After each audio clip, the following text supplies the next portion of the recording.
Hermanos, hoy iniciamos el tiempo que la Iglesia desde hace siglos, algo así como 15 siglos, por lo menos 1500 años, ha conocido como el periodo de Adviento. La palabra Adviento quiere decir acercarse a la venida, o la cercanía de la venida. Y es un periodo que la Iglesia cristiana, a lo largo, por lo menos a partir del siglo V, ha considerado como un tiempo especial, un tiempo de preparación espiritual, un tiempo de reflexión, un tiempo de meditación acerca de uno de los temas que es más trascendente, por no decir el más trascendente de la historia de la redención, que es el nacimiento de nuestro Señor Jesucristo. Hoy es domingo 1 de diciembre. Estamos comenzando ese periodo y bueno, que a lo mejor no es necesario decirlo, yo si quisiera repetirlo nuevamente, sabemos que muy probablemente el Señor Jesucristo no nació un 24 ni un 25 de diciembre, pero hay algo que sí sabemos con toda certeza: Él nació. Y entonces lo que nosotros celebramos es eso. Es el evento de su nacimiento. Tal vez nació en agosto, tal vez nació en septiembre, no sabemos realmente, por diferentes situaciones históricas y demás. Es poco probable que haya nacido en diciembre, pero sabemos que el Señor Jesucristo nació. Y nosotros comenzamos junto con la Iglesia de por lo menos 1500 años, un tiempo de meditación especial, un tiempo de reflexión especial acerca del nacimiento de nuestro Señor Jesucristo. Así que este domingo 1 de diciembre, en este año, lo consideramos como el primer domingo de Adviento, el primer domingo de recordar, de reflexionar y de ir preparando también nuestras vidas y nuestros corazones para celebrar ese evento histórico que cambió la historia de todo el mundo, que es la encarnación de Dios en el Señor Jesucristo. El tema central del pasaje que acabamos de leer hace un momento, que leímos en Lucas capítulo 1, el tema central es que desde la antigüedad había sido anunciado y había llegado ya el tiempo del nacimiento del Mesías. Ese es el tema central. El tiempo anunciado por Dios desde la antigüedad para la llegada del Mesías Salvador por fin ha llegado. Yo le he puesto como título a este mensaje: preparando el camino, porque creo que de eso nos habla entre otras cosas. Una y otra vez la historia de la redención contenida en la Biblia nos muestra que Dios usa lo improbable, usa situaciones, personas que a lo mejor desde el punto de vista humano para nosotros serían improbables o serían desechadas o lo menospreciado por los hombres, para mostrarnos su gracia y su poder. Y en ese pasaje que acabamos de leer hace un momento podemos ver esto. Podemos decir que esta historia que acabamos de leer es una historia navideña, porque es una historia que ya tiene que ver con el nacimiento del Señor Jesucristo. Recordemos que la palabra Navidad viene de nativitas, que quiere decir nacimiento. Simplemente quiere decir eso, nacimiento. Así que esta historia tiene que ver en realidad con el nacimiento de nuestro Señor Jesucristo. Y comienza esta historia en la que vamos a estar meditando con un matrimonio formado por Zacarías y Elizabeth, una pareja que es descrita aquí mismo en la Escritura como un hombre y una mujer temerosos de Dios, un hombre y una mujer que eran obedientes al Señor, que obedecían sus ordenanzas, que obedecían sus mandamientos, que nosotros diríamos hoy, gente temerosa de Dios, que querían servir a Dios. En ningún momento esto significa, y tampoco tenemos que imaginarnos, porque dice aquí que eran irreprochables, no tenemos que imaginarnos que eran perfectos, ¿verdad? Es decir, que alguien es irreprochable o irreprendible no quiere decir es perfecto. Sabemos que perfecto solamente es Dios, sabemos que el único hombre perfecto y sin pecado que ha caminado en este planeta es el Señor Jesucristo, pero sí entendemos también que hay hombres y mujeres que son temerosos de Dios y que quieren obedecer lo que Dios dice. Bueno, así eran aparentemente Zacarías y Elizabeth. Ambos, los dos, tenían un problema. Cargaban con la desdicha de no poder tener hijos y su edad aparentemente ya había avanzado. Aparentemente la edad para tener hijos, para reproducirse, en ellos ya había pasado, porque aquí nos dice que eran de edad avanzada. ¿Qué tan ancianos eran? No lo sabemos, no es como en el caso de Abraham y de Sara, que la Biblia sí nos da pistas, por lo menos nos dice qué edad tenía Abraham cuando salió de la tierra de Ur. En este caso no sabemos, pero nos dice que eran de edad avanzada y que por lo tanto probablemente ellos ya se habían resignado a que no iban a tener hijos. Zacarías, cuyo nombre por cierto en hebreo significa Jehová recuerda. Miren, en toda la Biblia, pero creo que particularmente en este pasaje que acabamos de leer, el significado de los nombres tiene mucho que ver. Aquí vamos a ver cómo hay un ángel que va a anunciar el cumplimiento de algunas promesas, de algunas profecías que Dios había hecho para su pueblo, y resulta que el personaje que aparece aquí tiene un nombre que significa Jehová recuerda o Jehová tiene memoria. Y nosotros podemos decir amén, si es cierto. Nosotros sabemos que Dios recuerda. A veces los hombres somos olvidadizos, las personas somos olvidadizas, pero Dios no es olvidadizo nunca. También nos dice aquí la Escritura que este Zacarías tenía una ocupación que era sacerdote. Él era sacerdote y era sacerdote de una orden específica o de una clase o de una familia específica que era de la clase de Abías. Y fíjense que la palabra Abías, a ver si recuerdan algo de hebreo o de arameo, ¿se acuerdan como a qué le suena Ab o Abba? Abba, ¿verdad? A eso suena. Bueno, de ahí viene la palabra Abías.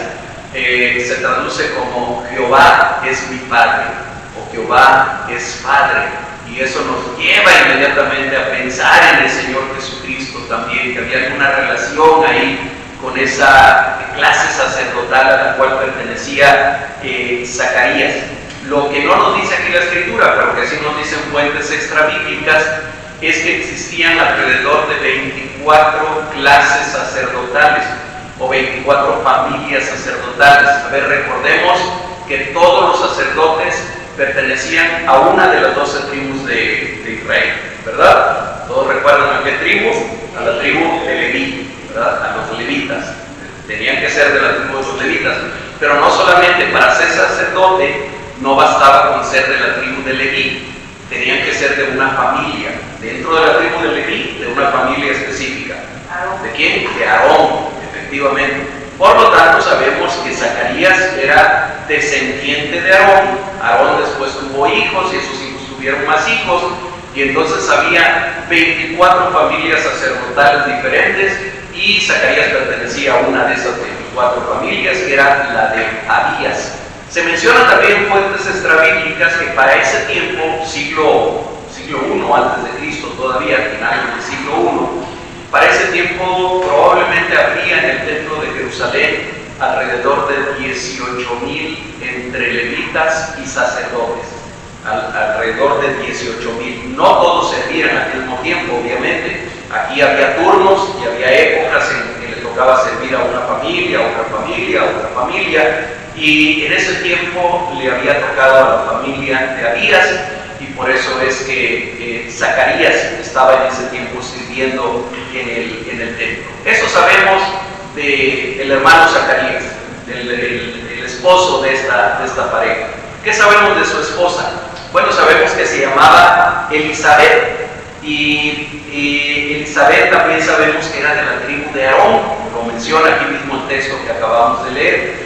No era nada raro que los que eran descendientes de Aarón buscaran casarse también con alguna chica que era de la misma tribu, que era de la misma familia, descendiente de Aarón, porque ellos sabían que cuando llegara la edad adecuada, que era la edad que estaba establecida, ellos iban a ejercer el sacerdocio, y era importante que los acompañaran. Para ellos era importante que los acompañara alguien de la misma familia, también de la familia de Aarón.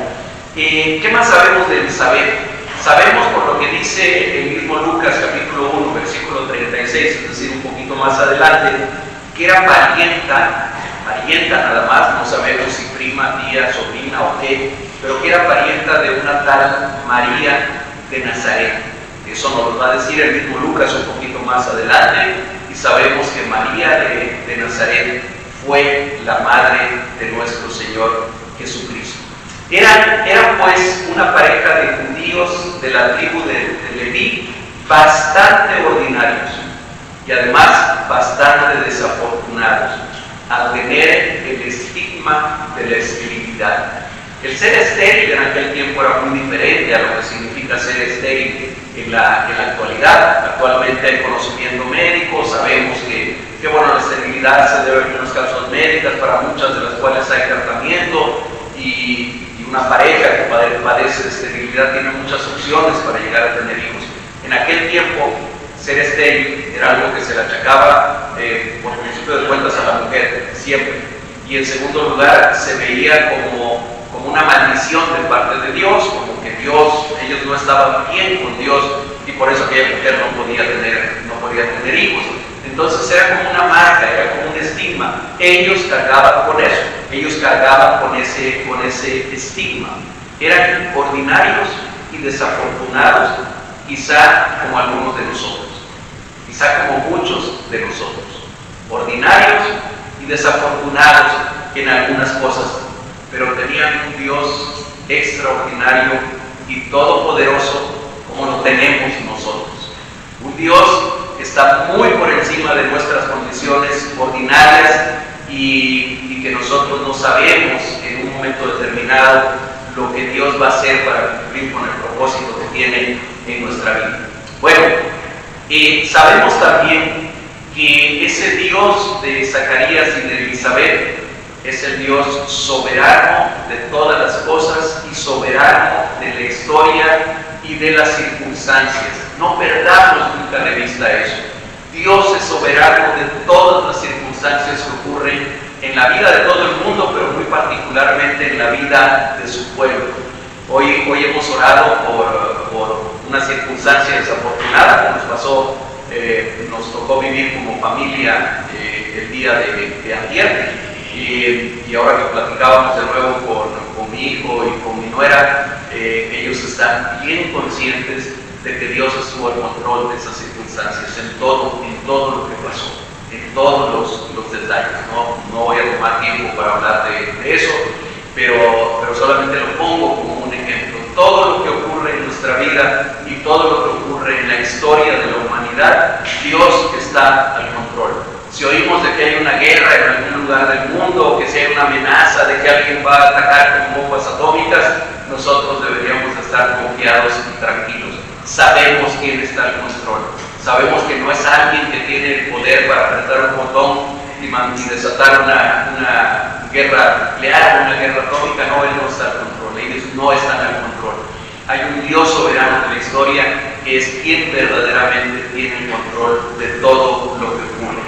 Y gracias a lo detallado de este autor de este evangelio, de Lucas, el médico amado, le decía Pablo, aunque yo le hubiera puesto el historiador amado, porque tal parece que es un historiador este hombre, por el detalle con el que escribe de los 4 evangelios, es el de Lucas el que nos da más detalles de algunos asuntos de los cuales, si él hubiera escrito a lo mejor no nos hubiéramos enterado. Así que al escribir este evangelio, Lucas tiene el cuidado de decirnos cuándo, dónde y cómo fueron las circunstancias de esta historia. El cuándo lo ubicamos, dice en el versículo 5, hubo en los días de Herodes, rey de Judá. Y entonces ya nos está ubicando en el cuándo, porque sabemos por fuentes históricas, extrabíblicas, bien confiables, que Herodes el Grande gobernó Judea durante el periodo que iba del año 37 al año 4 antes de Cristo. Es decir, que lo más cercano a nosotros que podemos ubicar estos eventos es por ahí del año 4 antes de Cristo, antes de nuestra era. Acuérdense que por ahí tenemos un desfase con los años, que en realidad no hay un año cero, y además lo que se consideraba como el año que había nacido el Señor Jesucristo, después por fuentes históricas vinieron a caer en la cuenta de que había sido 4 años antes, y como ya no era posible mover el calendario, entonces nos quedamos con que Juan y también el Señor Jesucristo nacieron en el año 4 antes de Cristo. ¿Sí? No quiero que nos metamos ahorita mucho en ese tema, solamente lo menciono porque históricamente sabemos que estos eventos ocurrieron entre el 37 y el 4 antes de Cristo. Muy probablemente en el año 4, que es el tiempo que estuvo reinando Herodes, bajo la tutela o como vasallo de Roma, porque Judea no era independiente totalmente. El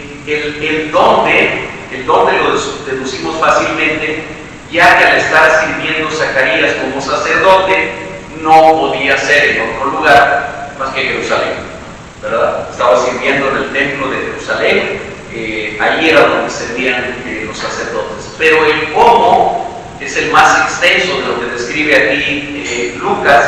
Dice que ya que Zacarías era un sacerdote, podría tener la suerte en algún momento de ofrecer el incienso en el templo. Miren, hermanos, aquí necesitamos definitivamente tener el contexto histórico de cómo ocurre esto, porque si no se nos pierde lo importante, también un detalle importante de la historia. No todos los sacerdotes tenían la oportunidad de entrar al lugar santo y de ofrecer el incienso. ¿Cómo decidían quién iba a hacerlo? Echaban suertes. Recordemos que en el pensamiento hebreo y en el pensamiento de lo que dice la palabra de Dios, echar suertes no tenía nada que ver con la adivinación, no tenía nada que ver como ahora con la lotería o cosas de ese tipo. Era algo que Dios les había dicho que hicieran. Es más, el Antiguo Testamento nos habla incluso de unas piedritas que usaban para echar las suertes, y para ellos era una manera de saber el propósito de Dios y de saber la voluntad de Dios. Entonces, ¿cómo le hacían para turnarse los sacerdotes y decir, pues a ti te toca hoy el privilegio de entrar al lugar santo y de ofrecer el incienso a la hora del incienso? Lo hacían por suertes. ¿Qué probabilidades tenía Zacarías de que a él le tocara ese día? Bueno, una entre 18,000, más o menos. Dicen también los comentaristas bíblicos y dicen los historiadores que había sacerdotes que nunca en su vida les tocaba servir de esa manera y en ese tiempo, y que muy probablemente esta haya sido la primera vez que Zacarías entraba a ejercer esa parte de su oficio. No era como que le tocó porque era domingo y ya le tocaba a él. Echaban suertes, ese día le tocó en suerte a él. Sabemos que no fue la suerte, sabemos que fue Dios, que fue el Dios soberano que estaba determinado en todas las cosas, quien hizo que él entrara ese día. Uso las palabras que dice aquí en Reina Valera: le tocó en suerte ofrecerlo, le tocó en suerte entrar a ofrecer el incienso. En ese tiempo le tocaba la orden de Abías, y en ese tiempo le tocó específicamente a Zacarías. Yo no sé si ustedes se acuerdan, si no se acuerdan o si no lo saben, déjenme recordarlo ahorita, pero donde se llevaba el incienso era en el lugar santo. Recordemos un poquito algunas imágenes que hemos visto por ahí, que hemos visto del templo. El templo de Jerusalén principalmente tenía un patio enorme, muy grande, que ellos lo tenían divididos en secciones. Había un atrio de los gentiles, y hasta ahí podían llegar los gentiles. Había un atrio de las mujeres, que las mujeres nada más podían llegar hasta ahí. Había un atrio de los varones, que hasta ahí llegaban ellos.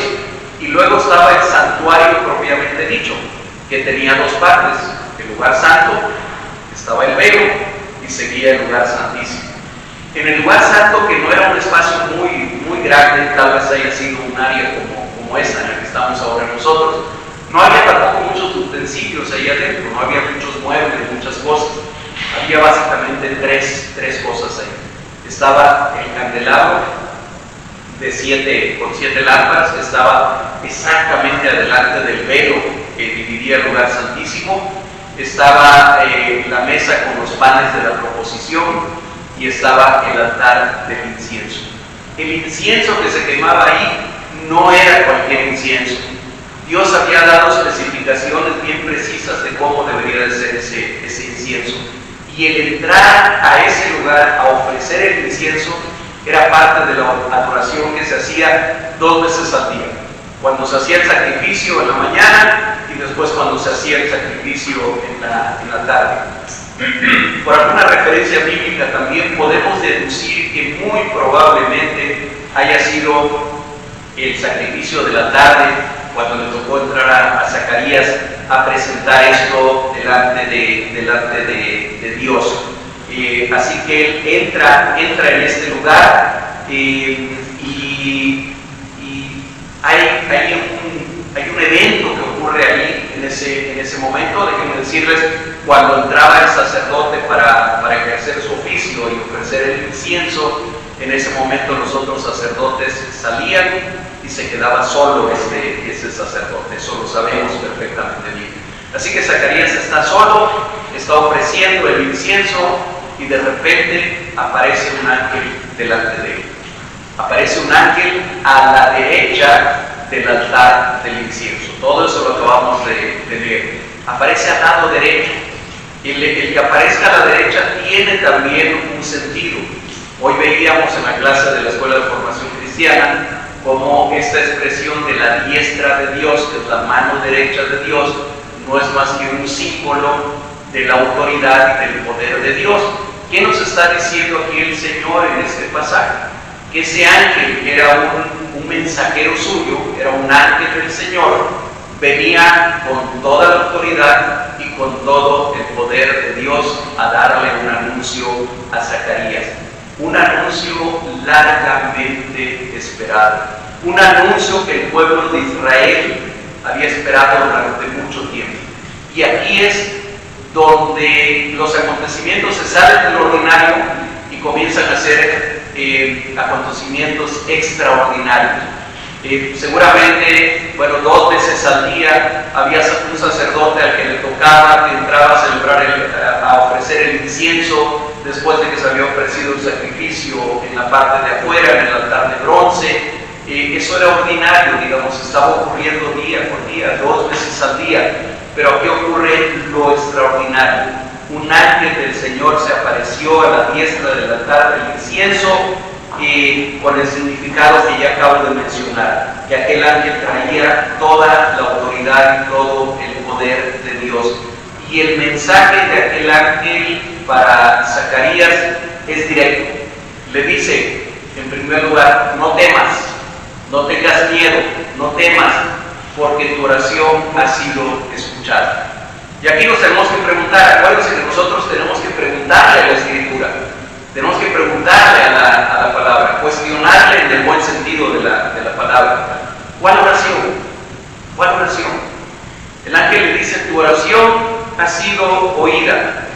Y uno se pregunta, ¿cuál oración? ¿De qué estaría orando Zacarías? Y yo creo que habría 2 posibilidades. Déjenme pensar en 2 posibilidades. Una, tal vez orando por un hijo. La verdad que me parece poco probable que él, siendo de edad avanzada y su esposa de edad avanzada, y probablemente ya habían orado toda su vida de juventud y de parte de madurez, y que en ese momento especial en su vida, donde le tocó entrar a ofrecer el incienso, haya estado orando por eso. Es una posibilidad. Otra posibilidad también es que él aprovechara ese tiempo único en su vida para pedir por su pueblo, para pedir por algo que casi todos los judíos estaban pidiendo en ese tiempo. Señor, manda tu redención. Señor, restablece a Israel. Señor, que venga ese Mesías prometido, que venga a establecer tu reino. Eso es algo que todos los judíos estaban esperando en ese tiempo. Yo quisiera pensar que aquel sacerdote, ya de edad avanzada, en ese momento único de su vida, que a lo mejor no se iba a repetir nuevamente, tal vez oraba por la redención de Israel, muy probablemente. Lo que sí sabemos es que en la respuesta de Dios a esa oración se anunciaban ambas cosas. Lo que el ángel le dijo fueron ambas cosas. La primera, que Elizabeth, su mujer, le daría un hijo, al cual Dios ya le había dado un nombre. Hay varios personajes en la Biblia a los cuales Dios les da un nombre. Bueno, aquí este es uno de ellos. Se llamaría su nombre Yohanan, o en español para nosotros Juan. Y otra vez el significado de los nombres es importante. Juan es un nombre muy común actualmente en nuestro medio, Juan y Juana. Sin embargo, pocas veces vamos a qué significa el nombre. Yohanan significa Dios o el Señor ha sido misericordioso. U otra forma en la que lo traducen también es la misericordia de Dios. Es otra forma de traducir también Yohanan. Dios ha sido misericordioso. Y vamos a ver por lo que representa Juan y por la misión que Juan tiene, que se revela la misericordia de Dios a través de él y a través de lo que él va a hacer posteriormente. De los versículos 15 al 17 que leímos hace un momento, podemos encontrar 9 características que describen a este niño y su misión. Yo voy a tratar de resumirlas solamente en 3 para abreviar el mensaje. La primera de ellas, y la que más resalta, es que este niño será lleno del Espíritu Santo aún desde el vientre de su madre. Y miren, hermanos, es el único caso en el Nuevo Testamento en el que se menciona esto, que alguien sea lleno del Espíritu Santo aún desde el vientre de su madre. Si nosotros leemos todo el capítulo 1 de Lucas, cuando lleguemos a los versículos 41 al 44, vamos a ver cuándo ocurre eso. Para que no lo leamos ahorita, déjenme recordarles que unos meses después, María, después de que recibe también el anuncio del ángel, y que el ángel le dice, tu pariente Elizabeth ya está en su 6º mes de embarazo. Entonces María se levanta, va de Nazaret de Galilea a un pueblo de Judea, que no nos dice cómo se llama, en las montañas de Judea, donde vivía su parienta Elizabeth. ¿Y se acuerdan ustedes qué ocurre cuando María llega a la casa de Zacarías y saluda?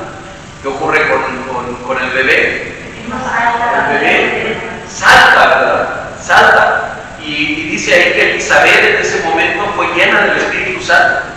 Y comienza entonces un canto y comienza a decirle algunas cosas a María, a donde el Espíritu Santo le revela a Elizabeth que ese bebé que ya iba en el vientre de María es Dios. Porque algo de lo que Elizabeth dice es, ¿cómo es posible que a esta sierva la venga a visitar la mamá o la madre de mi Señor? Y esa palabra Señor, Kurios en griego, era utilizada solamente para referirse en ese contexto a Dios.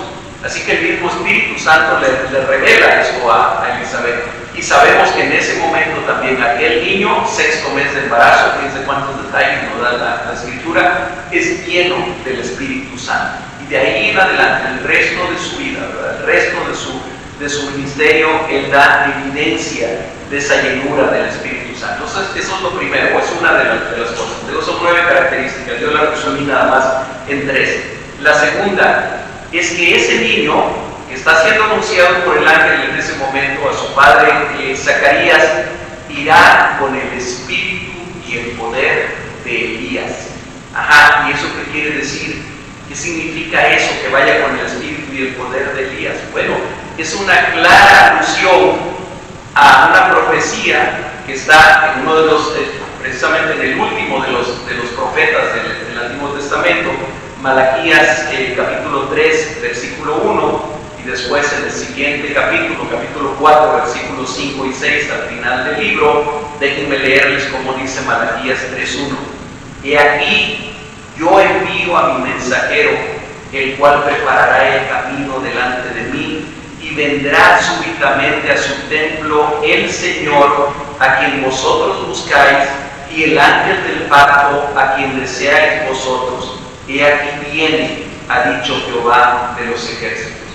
Está anunciando aquí Malaquías el nacimiento del Señor Jesucristo, pero está diciendo antes: he aquí, yo envío mi mensajero, el cual preparará el camino. Por eso es que menciona todo esto el ángel. Y Malaquías capítulo 4, versículos 5 y 6, dice: he aquí, yo os envío el profeta Elías, antes que venga el día de Jehová grande y terrible.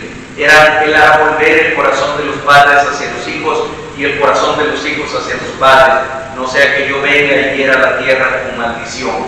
Pero me refiero nuevamente al versículo 5, Malaquías 4:5. He aquí, yo os envío el profeta Elías. Hermanos, ¿ven cómo la historia bíblica se interconecta una con la otra? Y aquí encontramos la conexión de Malaquías 430 años antes de Cristo con esto que ahora el ángel está diciendo a un sacerdote que se llama Zacarías, y le dice: vendrá con el espíritu y el poder de Elías. ¿Cuál Elías? Es Elías del que había hablado ya Malaquías. Y el Señor Jesucristo más adelante también, en algún momento, les dice a los discípulos, hablando de Juan el Bautista: y si lo quieres saber, si lo puedes recibir, él es el Elías al que se estaba esperando, hablando de Juan. Entonces, ese es el cumplimiento de la profecía que ya estaba en Malaquías. El clímax, que sería el tercer punto de lo que el ángel le dice a Zacarías, es que Juan preparará al Señor un pueblo bien dispuesto. Es decir, preparará el camino de Dios, el camino de Jesús, como se anunció en Malaquías 3:1. El ángel identifica a Jesús como el Dios de Israel, lo mismo que lo hace Elizabeth en el pasaje que ya mencioné hace un momento. Y otra cosa, otro detalle que tiene que ver también con los profetas. Hay también aquí una referencia directa a lo que dice Isaías 43, Isaías capítulo 40, versículo 3, cuando dice la palabra: voz que clama en el desierto. ¿A dónde predicó Juan el Bautista? En el desierto, ¿verdad? Voz que clama en el desierto: preparad camino a Jehová, enderezad calzada en la soledad a nuestro Dios. Fíjense cómo en esta parte de Isaías se está refiriendo a aquel que iba a venir, aquel al cual alguien le tenía que preparar el camino, como Dios, como el Señor. No dice ni siquiera preparará el camino para el Mesías, dice preparar camino a Jehová, enderezar calzada en la soledad a nuestro Dios. Este versículo es mencionado después en referencia a Juan en Lucas 3:4, cuando dice, como está escrito en el libro de las palabras del profeta Isaías, que dice: voz del que clama en el desierto, preparar el camino al Señor, enderezar sus sendas. Hermanos, como ya lo había mencionado hace un momento, Malaquías escribió alrededor de 430 años antes de que este ángel hiciera este anuncio a un viejo anciano llamado Zacarías. Sin duda, este era un anuncio largamente esperado por el pueblo de Israel. Y ya para ir concluyendo, hermanos, el Adviento es un periodo de preparación espiritual. De algún modo es un tiempo de espera, es un tiempo de reflexión y de reasimilar nuevamente el significado de que el Verbo se hizo carne y habitó entre nosotros. Ese ha sido seguramente el milagro más grande en la historia de todo el universo. El Verbo, el principio creador de Dios, aquel principio con el cual Dios creó todas las cosas, el Logos, el Eterno, se hizo carne y habitó entre nosotros. Hace un momento cantábamos un himno hermoso que dicen algunas estrofas: ¿quién iba a imaginar? ¿Quién iba a imaginar que podía cargar a Dios en sus brazos en la forma de un bebé? Bueno, un bebé, estoy parafraseando porque no me sé de memoria el himno, pero me encantó particularmente esa estrofa, porque es cierto, Dios, el creador de todo el universo, encarnándose en un bebé tan frágil como lo son todos los bebés, y pudiendo cargar, quienes lo pudieron cargar primeramente su mamá y su papá, María y José, pudiendo cargar al Creador, al Dios eterno, en la forma de un bebé. Bueno, ese milagro de la encarnación, por supuesto que era un evento que tenía que haber sido anunciado con anterioridad. Por supuesto que Dios lo había anunciado con anterioridad, que iba a ocurrir. Y miren, ese día que Zacarías le tocó en suerte participar y entrar en el lugar santo para ofrecer el incienso, era el día que Dios ya había escogido para darle el anuncio, no del nacimiento del Mesías todavía, pero sí del nacimiento de quien iba a preparar el camino del Mesías, y quien iba a comenzar la predicación que después el Mesías iba a continuar. Juan, aquel bebé cuyo nacimiento le fue anunciado a Zacarías, sería el encargado de hacer todo eso, de preparar el camino para el Señor, el encargado de enderezar calzadas en la soledad para Dios. Ellos sabían, y probablemente Zacarías lo sabía, que cuando aquel bebé cumpliera 30 años, él debería, por derecho, ahora sí que por derecho de familia, debería de haber comenzado a ser sacerdote. Era de la misma familia de Abías, era de la misma orden sacerdotal, era el primogénito del sacerdote Zacarías, y seguramente que al cumplir 30 años, él hubiera sido ungido, porque los sacerdotes eran ungidos, como sacerdote, para que igual que su padre comenzara a servir en el templo de Jerusalén. Pero Dios tenía otros planes para ese día, bien diferentes. A los 30 años de edad, Juan no fue ungido como sacerdote, pero a los 30 años de edad comenzó a predicar, comenzó a anunciar la venida del Mesías, comenzó a decirle a la gente: arrepiéntanse porque el reino de los cielos se ha acercado, arrepiéntanse porque el que viene después de mí es antes que de mí, arrepiéntanse porque viene alguien del cual yo no soy digno ni siquiera de desatarle las correas de su sandalia, arrepiéntanse porque yo los bautizo en agua, pero después de mí viene alguien que es antes de mí, el cual los bautizará en Espíritu Santo y fuego. El ministerio de Zacarías realmente es un ministerio corto, tal vez duró un año, cuando mucho, un año, pero fue tremendamente importante. Dios estaba preparando el camino para el Mesías, para el ministerio de nuestro Salvador. Y yo quisiera que nosotros hiciéramos una breve aplicación en nuestra vida de esta historia. ¿Quiere Dios que cada uno de nosotros, como real sacerdocio que somos, hermanos, preparemos el camino para la llegada nuevamente del reino? Sabemos que el mismo Mesías que estaba siendo anunciado por Malaquías, el mismo Mesías para el cual Juan estaba preparando el camino, es el mismo Mesías que es nuestro Salvador, que es nuestro Redentor. Y sabemos que es el mismo que viene nuevamente y que nosotros estamos esperando. ¿De qué manera cada uno de nosotros tendríamos que estar participando en esta historia de la redención que todavía no termina, que todavía no concluye, para preparar el camino del Señor, para enderezar las calzadas que el Señor quiere que sean enderezadas? Hermanos, vivimos en medio de un mundo que cada vez está más descompuesto. No pretendo ser ni dramático, ni amarillista, ni mucho menos, pero si nosotros volteamos a nuestro alrededor, no es difícil darse cuenta que estamos en medio de un mundo que está en descomposición. Definitivamente, yo podría poner aquí ahorita 20 ejemplos de por qué digo esto que estoy diciendo. Por cuestión de tiempo no lo voy a hacer, y además porque yo sé que cada uno de ustedes lo identifica perfectamente bien.